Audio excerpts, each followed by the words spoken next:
ছেলে সন্তান নাই? আছে ভিন্ন ভিন্ন। ভিন্ন ভিন্ন। তারা কোনো হেল্প টেল্প করে?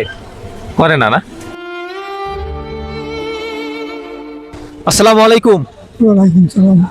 কাকু, আপনার বাসা কোথায়? নীলগঞ্জ। নীলগঞ্জ? নীলগঞ্জ কোন জায়গায়? হোসেনপুর। কুশিনপুর। আচ্ছা। তা এই জায়গায় মহিপুর আসছেন, দেখলাম হয়তো বা দুই সেট একটা মনে হয় একটু হেল্পের জন্য, নাকি? দেখছি টান। তখন কয় টাকা উঠছে, কত কয় টাকা পাইছেন এখন পর্যন্ত? 400-500 হয়েছে? না, হ্যাঁ, এই কয়টা পাইছেন? এখন কি চলে যাইবেন? মানে এখন চলে যাইবেন? তাহলে আমি এই কয়টা পাইছেন, হ্যাঁ চলে যাবেন, এত কি হইবে? এখন পাওয়া যায় না। এখন চলে যাবেন, থাকতেন আরো? কুলায় না, শরীরে কুলায় না? কোথায় না। বাসায় কে কে আছে? আমার চাষি আর আমি। চাচি আর আম্মে?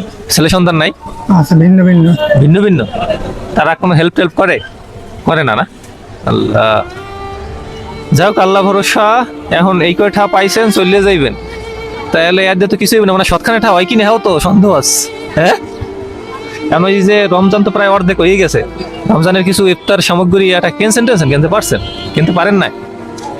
এখন আমি এহিন্দা একটা টোকেন বিক্রি করবো 10টায়, যদি মধ্যে কিছু থাকে তাহলে পাইবেন, কিনবেন? যদি থাকে ভালো কিছু পাইয়ে যেতে পারেন, আবার নাও পাইতে পারেন, 10টা দেবেন? আমরা এহিন্দা আমারে দেবেন? আচ্ছা, দেখা যাক। থাকলে আল্লাহ নামলে ভালো কিছু পাইয়েও যেতে পারেন, বুঝছেন? দেন, 10টা দেন। আহারে, টাহা 2টা কি নোট দিয়া পাইছেন? আচ্ছা, আমি নিতে আছি। এই যে 60টা, একটা কম নিলাম, তাইলে 9টা। আর আমি একটা টোকেন নেন দেই। এই না, দেখি এখন টোকেনে কি লেখা আছে। এনে লেখা কি কাকু কইতে পারেন? আপনি কইতে না পারলে আমি কইয়ে দিই। আমি ইফতারি পাইছেন আপনি, আর হইলে যাইয়া 20 টাকা লাগে বোনাসও পাইছেন।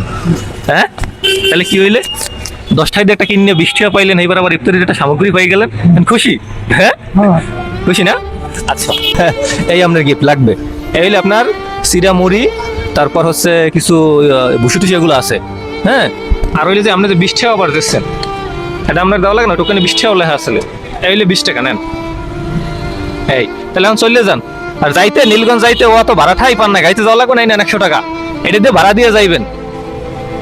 ঠিক আছে, রাখেন, এটা রাখেন, ধরেন। তাহলে এখন চলে যান। হ্যাঁ বাবা, গাইতে উঠটা চলে যান। আর ছেলে সন্তান হয়তো আল্লাহ ওদেরকে বুঝ দেয় না, এই জন্য আপনাকে দেখে না।